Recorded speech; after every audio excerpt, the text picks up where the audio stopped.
Tippy time, my damies, Top Cat here, and welcome back to the channel. I was beaten up by this thing the other day, the Sturm. This 120 exotic hand cannon pairs beautifully with our seasonal sidearm, the Drang. So I thought it was time to dust it off and give it a go for myself. It's easily been 4+ years since I've played with this thing, so it was good to take it out of the bolt, give it another crack, and see if it works in our current sandbox still. And I have to say, not only is this one of the most comfortable 120 hand cannons in the game currently, its gimmick is extremely strong. Its exotic trait, Storm and Stress, kills with the Drang, reload this weapon, and overflow a damage bonus run into its magazine. Its intrinsic trait, Accomplice, kills with this weapon, fill the magazine of the equipped energy weapon from reserves. For this, we're obviously pairing it up with our Baroque Drang that came out this season. Most of us have probably crafted one by now. If not, I highly recommend going and doing it. There's many different roles you can have to make this an extremely powerful sidearm, and it pairs beautifully with this exotic. More than pairs beautifully, it was straight designed to work with the Sturm to make this a 2-tap machine. Honestly, this 120 hand cannon just pisses all over all other 120s, and you got both long and close range covered with this combination. Particularly now, double primary loadouts are extremely strong, being that shotgun's been nerfed a little bit, fusion rifles have been nerfed, snipers are coming back a little bit, but our special ammo economy is so low now, so double primary is the way to go. We're making this a tad stronger using the Acrobatic's dodge. It's already a 2-tap, but we're going to make it even a 2-tap. And with this dodge, we're going to make it truly overall awesome. With Radiance active, it's going to push our overcharge shot all the way up to 171 for 1 crit. I mean, that is just lethal. That means pretty much you can fart on the enemy and they're going to fall over kicking and screaming. On top of which, it also makes our Drang that much stronger as well. At 51 for a crit, this pushes the TK right up. So now we can 3 crit 1 body, or we can straight up 5 body if we want. It's so much easier to kill things. So we want our Radiance. We're going to use the Frosties to make this easier. Its perk, Rapid Cooldown, increase grenade, melee, and dodge regeneration while sprinting. Dodging also increases our sprint speed. So with these exotics, we get to zip around the map awfully fast. Have our Radiance buff. That's going to make getting our Drang kills that much quicker. And in turn, that's going to make our 2-tap potential with our overcharge of the Sturm that much sweeter.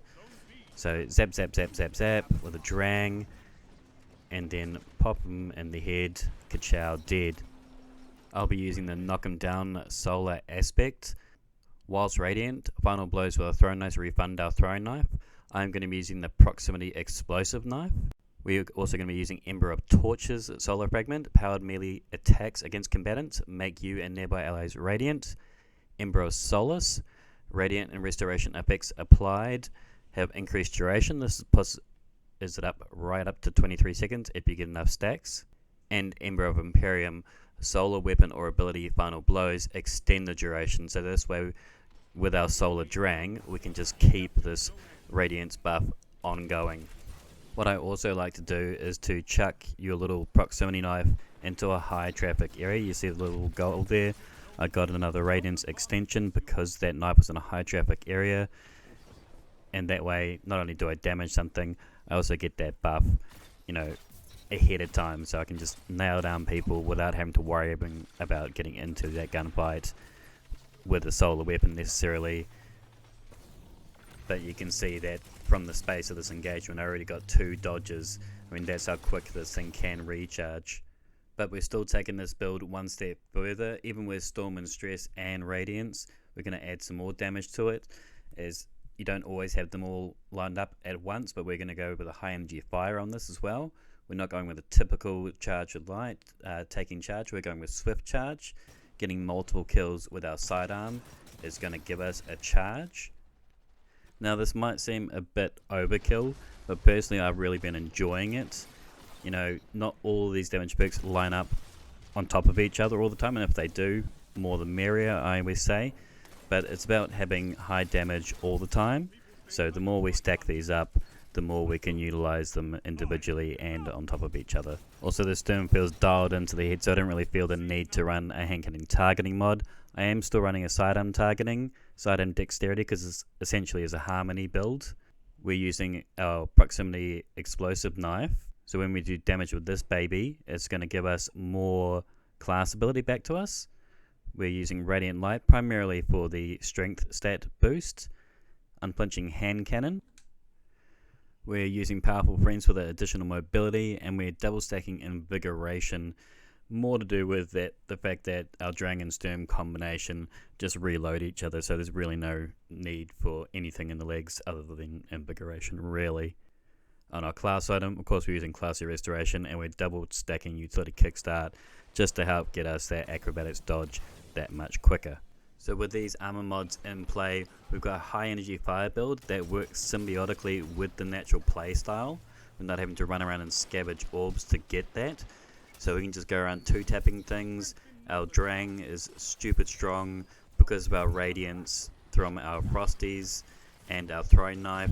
We can always have this thing up and Radiant, and that way we can get our powerful two-taps, or in some case straight up one-taps, with our Sturm.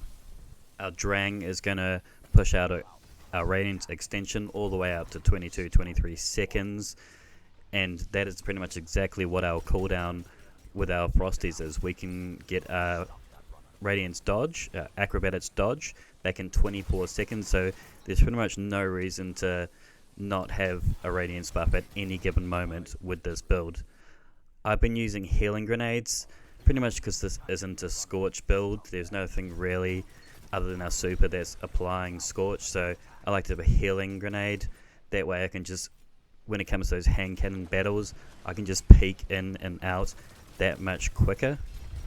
And also, as far as our Acrobatics dodge cooldown is, I kind of want to keep it in my back pocket, as I don't want to be dodging just for the heals. I want to be dodging for the Radiance more so than the Classy Restoration. It's more of a backup. I'd rather use the healing grenade to heal. On our Drang, we're using range. I'm using Hammerforged Rifling Barrel, Accurized Rounds. I like Wellspring. It's kind of being that we want ability all the time. Kills give us ability. Love this to pieces. You know, you could go with Moving Target. This is another great option, particularly in PvP, but I really don't want two Drangs. It's one of the reasons I'm using Incandescent. If I had one set up of PvE, one set up of PvP, I would probably be chucking something like either Zen Moment or Swashbuckler on this if I had two set up, but obviously these are expensive. I don't want to be crafting 1,000 of these, so I'm just sticking with Wellspring Incandescent as my primary role, which in all honesty isn't that bad. I mean, Scorch still has some value.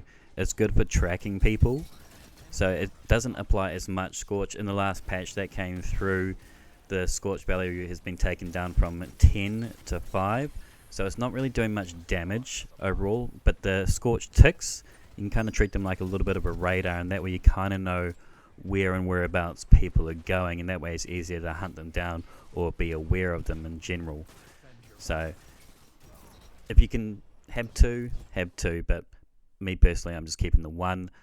We're using Ember of Combustion, that way our super targets will ignite, so this is good for any super really.